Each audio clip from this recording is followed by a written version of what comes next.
지금 코인 시장에서 클래리티법 얘기가 나오면 결국 60표를 확보했냐부터 보는데요. 미국 상원 공식 일정대로라면 클래리티법을 본회의에서 다룰지 결정하는 첫 60표 절차가 미국 동부 시간 9월 15일 오후 2시 15분에 예정되어 있습니다. 상원은 미국 시간 8월 10일 프로포마 회의를 열었지만 별도 업무는 처리하지 않았고 정상적인 본회의 복귀는 9월 14일입니다. 그러니까 복귀하고 바로 다음 날 클래리티법을 꺼내드는 겁니다. 물론 아직 60표가 확보됐다는 공식 발표는 없습니다. 어느 민주당 의원이 찬성할지, 공화당 내부에서 이탈표가 나올지 이것도 확실하지 않습니다. 현재 확인되는 건 첫 절차의 날짜가 잡혔다는 것까지입니다. 그런데 오늘은 그 60표를 확보했는지 보다 그 뒤에 어떻게 되는지 살펴보려고 합니다. 결과는 9월 15일이 되면 확인할 수 있으니까요. 클래리티법이 상원과 하원을 다 넘고 대통령이 서명했다고 한번 가정해 보겠습니다. 그러면 다음 날부터 미국 코인 거래소가 CFTC 면허를 받고 어떤 코인이 상품인지 정리되고 고객 자산도 바로 보호받게 될까요? 저도 처음에는 큰 법이 통과되면 기준이 한꺼번에 바뀌는 줄 알았습니다. 그런데 법안 원문을 계속 읽어보니까 전혀 그렇지 않았습니다. 이 법에는 하나의 시행일이 있는 게 아닙니다. 30일이 있고 90일이 있습니다. 180일은 한 번이 아니라 두 번 나옵니다. 그리고 CFTC가 2년 안에 일을 끝내지 못했을 때를 대비한 장치도 들어 있습니다. 지금 시장이 보는 숫자는 60이죠. 하지만 법이 통과된 뒤 진짜 시장을 바꾸는 숫자는 30일, 90일, 두 번의 180일, 그리고 2년입니다. 일단 우리가 보고 있는 문서부터 짚고 가겠습니다. 2026년 8월 11일 현재 가장 최신 문서는 7월 22일 공개된 616쪽짜리 통합안입니다. 상원 은행위원회와 농업위원회가 따로 작업하던 내용을 하나로 합친 문서입니다. 그런데 첫 장을 열어보면 조금 이상합니다. 추정한 번호가 비어있고 정식 제출자도 아직 적혀있지 않습니다. 기존 법안 본문을 통째로 갈아 끼우기 위한 문서 형태는 갖췄지만 상원에 정식으로 제출돼 채택된 최종 수정안은 아니라는 뜻입니다. 따라서 오늘 설명하는 내용도 확정된 미국 법률은 아닙니다. 현재 공개된 자료 중에서는 가장 구체적인 문서가 맞습니다. 다만 9월 협상 과정에서 일부 문장이 바뀌거나 시한이 달라지거나 조항 자체가 빠질 가능성은 남아 있습니다. 클래리티법의 일반 조항은 원칙적으로 법이 만들어진 뒤 360일이 지나야 효력이 생깁니다. 세부 규칙이 필요한 조항은 더 늦어질 수도 있습니다. 의회가 법을 통과시키는 것과 거래소가 실제 면허를 받아 영업하는 건 다른 단계이기 때문입니다. 의회는 큰 틀을 정합니다. 어떤 시장을 SEC가 맡고 어떤 시장을 CFTC가 맡을지 정하는 겁니다. 그 다음에는 규제기관이 실제 영업에 필요한 규칙을 만들어야 합니다. 면허 신청서는 어떻게 받을지, 자본금은 어느 정도 있어야 할지, 코인을 어떤 기준으로 상장할지, 고객 자산은 어디에 보관할지 이런 걸 전부 정해야 합니다. 그런데 이 규칙을 만드는 데는 시간이 걸립니다. 그렇다고 규칙이 완성될 때까지 기존 거래소를 전부 방치할 수도 없고 반대로 아직 정식 면허가 없다는 이유로 모든 영업을 멈출 수도 없습니다. 그래서 법안에 Notice of Intent to Register 라는 제도가 들어갑니다. 우리말로는 등록 의향서 정도인데 이름이 좀 딱딱하죠? 이후에는 편하게 가등록 단계라고 부르겠습니다. 다만 법률상 정식 등록과는 완전히 다른 단계입니다. 법이 만들어지면 CFTC는 30일 안에 이 가등록 신청을 받을 절차를 만들어야 합니다. 여기서 중요한 게 있습니다. 대통령이 법안에 서명한 당일 거래소가 바로 신청하거나 면허를 받는다는 뜻은 아닙니다. 그날부터 시작되는 건 거래소의 면허가 아니라 CFTC가 신청 창구를 만드는 30일짜리 시계입니다. 가등록이라고 하니까 회사 이름과 주소 정도 적어서 내는 신고처럼 들릴 수 있습니다. 그런데 실제 내용을 보면 전혀 그렇지 않습니다. 회사 주인이 누구인지, 경영진은 누구인지, 재무 상태는 괜찮은지, 어떤 계열 회사가 연결돼 있는지, 이해 충돌 가능성은 없는지까지 제출해야 합니다. 미국 고객에게 어떤 약관을 적용하는지, 주문은 어떻게 처리하는지, 어떤 기준으로 코인을 상장하는지, 자금 세탁은 어떻게 막는지도 공개해야 합니다. 장부와 기록도 CFTC와 현장 감독기관에 열어야 합니다. 그렇다고 정식 면허를 받은 것도 아닙니다.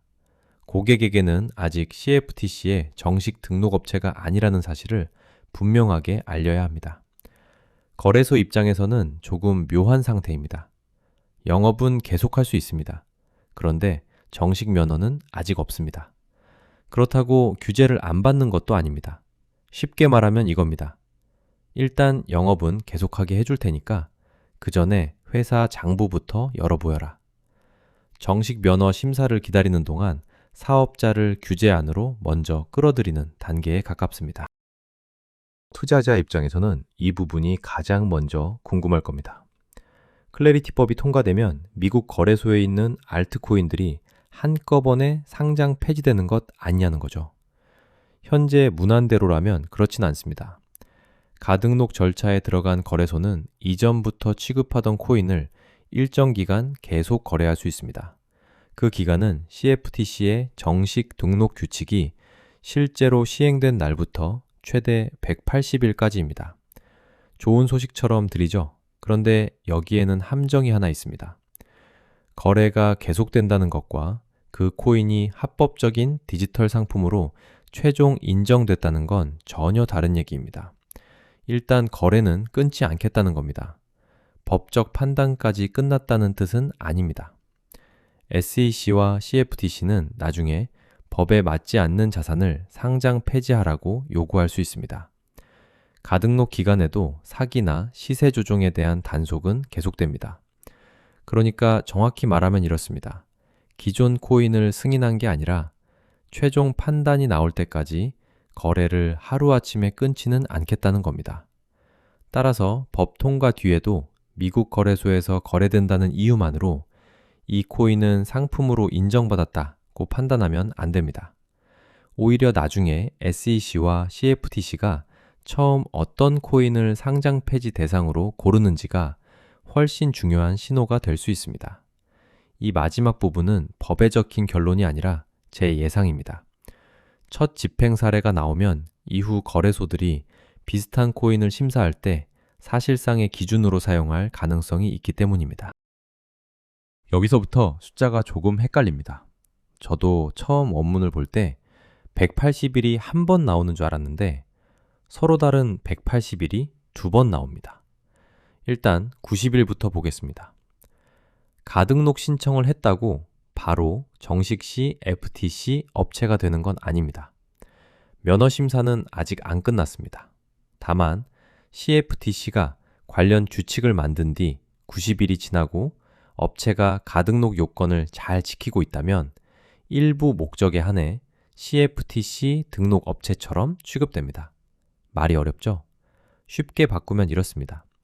정식 면허는 아직 아니지만 연방정부와 주정부 중 누가 이 회사를 우선적으로 관리할지는 정해지는 단계입니다. 그러니까 90일은 면허가 완성되는 날짜가 아닙니다.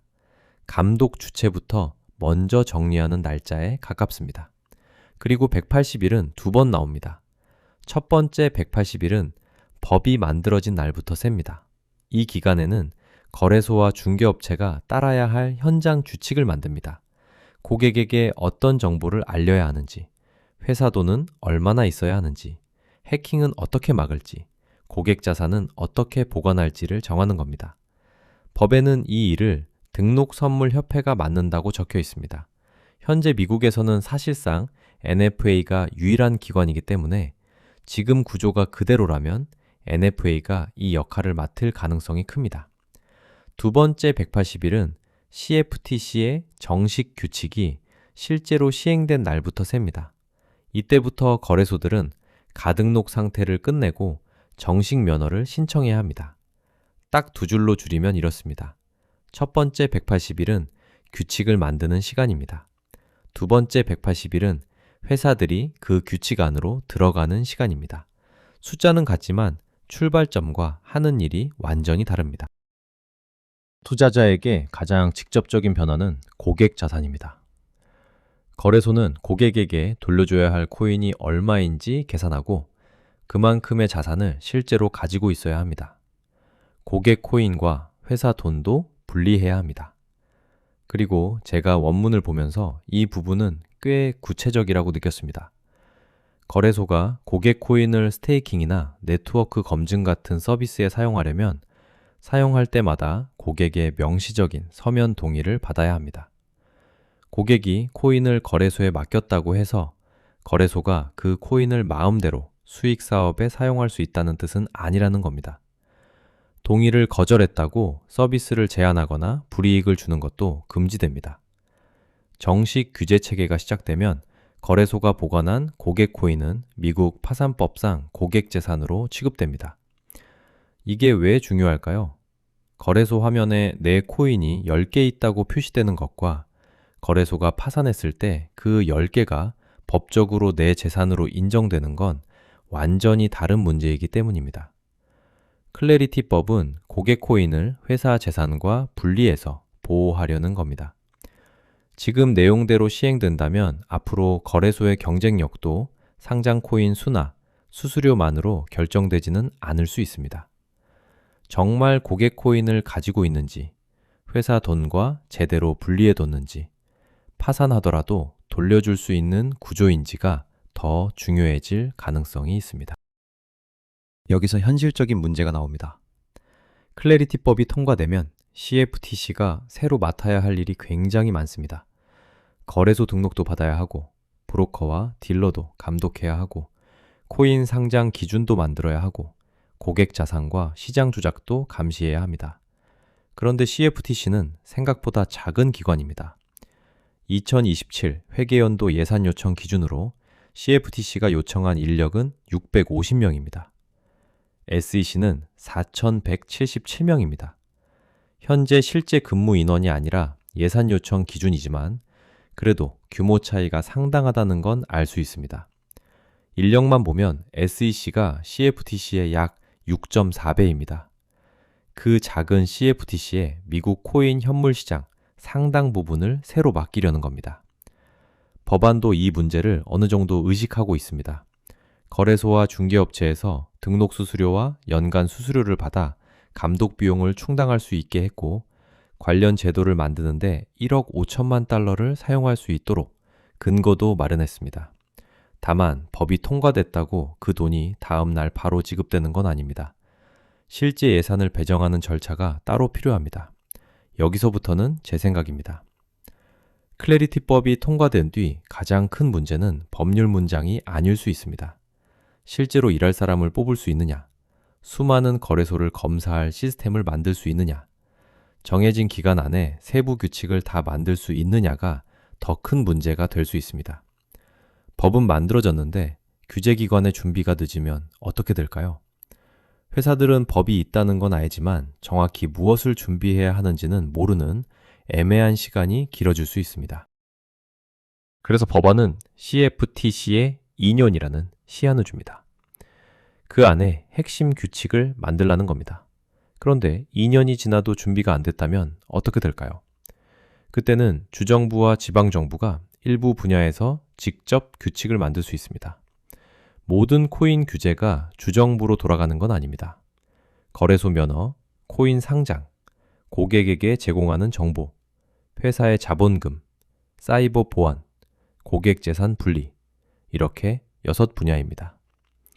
CFTC가 정말 특별한 사정이 있다고 판단하면 한 번만 최대 1년 더 연장할 수 있습니다.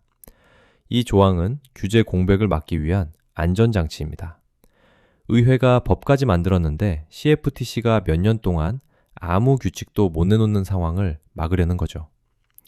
그런데 조금 아이러니한 부분도 있습니다. 클래리티법은 원래 주마다 다른 규칙을 하나의 연방 기준으로 통일하려는 법입니다. 그런데 CFTC가 2년 안에 일을 못 끝내면 주정부가 다시 들어옵니다. 뉴욕 규칙과 텍사스 규칙, 캘리포니아 규칙이 다시 달라질 수도 있는 겁니다. 이건 확정된 결과는 아닙니다. CFTC가 실제로 시한을 놓치고 여러 주가 서로 다른 규칙을 만들 때만 벌어질 수 있는 상황입니다. 다만 법안 안에 이런 안전장치가 있다는 것 자체가 의회도 CFTC의 실행 속도를 걱정하고 있다는 신호로 보입니다. 여기서부터는 현재 문안이 크게 바뀌지 않고 후속 규칙도 비교적 강하게 나온다는 가정 아래 예상해 보겠습니다. 상대적으로 유리한 곳은 이미 미국에서 영업하면서 법률팀과 재무팀, 보안팀을 갖춘 대형 업체일 가능성이 높습니다. 가등록 단계부터 회사 구조와 재무 상태, 상장 기준, 자금 세탁 방지, 고객 자산 관리 체계를 전부 제출해야 하기 때문입니다. 작은 업체의 등록 수수료가 무조건 더 비싸다는 뜻은 아닙니다.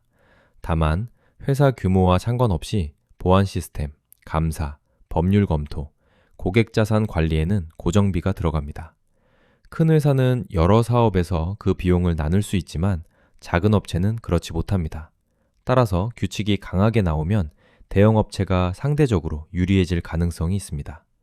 수탁, 거래 감시, 자금 세탁 방지, 사이버 보안 같은 뒷단 사업도 커질 수 있습니다. 반대로 모든 알트코인이 함께 좋아지는 건 아닙니다. 기존 거래가 잠시 유지된다는 것과 법적으로 상품 인정을 받는 건 다릅니다. 토큰을 어떤 방식으로 팔았는지, 발행팀이 아직도 얼마나 통제하고 있는지, 거래소가 어떤 기준으로 상장을 유지할지 따로 봐야 합니다. 그래서 클래리티법 통과는 모든 알트코인의 호재다 라고 한꺼번에 묶으면 안 됩니다. 오히려 규칙이 명확해질수록 살아남는 프로젝트와 밀려나는 프로젝트의 차이가 더 크게 벌어질 수도 있습니다. 2026년 8월 11일 현재 클래리티법은 아직 통과되지 않았습니다. 확인된 건 미국 동부 시간 9월 15일 오후 2시 15분에 첫 60표 절차가 예정돼 있다는 것까지입니다. 그 첫 절차를 넘지 못하면 오늘 설명한 내용은 시작되지 않습니다. 하지만 법안이 실제로 제정된다면 그날부터 새로운 시계들이 돌아가기 시작합니다. 30일 안에 CFTC가 가등록 신청을 받을 통로를 만들어야 합니다. 관련 규칙이 나온 뒤 90일이 지나면 누가 우선적으로 감독할지 정해집니다. 법 제정 후 첫 번째 180일에는 현장 규칙을 만듭니다. 정식 CFTC 규칙이 시행되고 나면 두 번째 180일 동안 거래소들이 정식 면허로 이동합니다.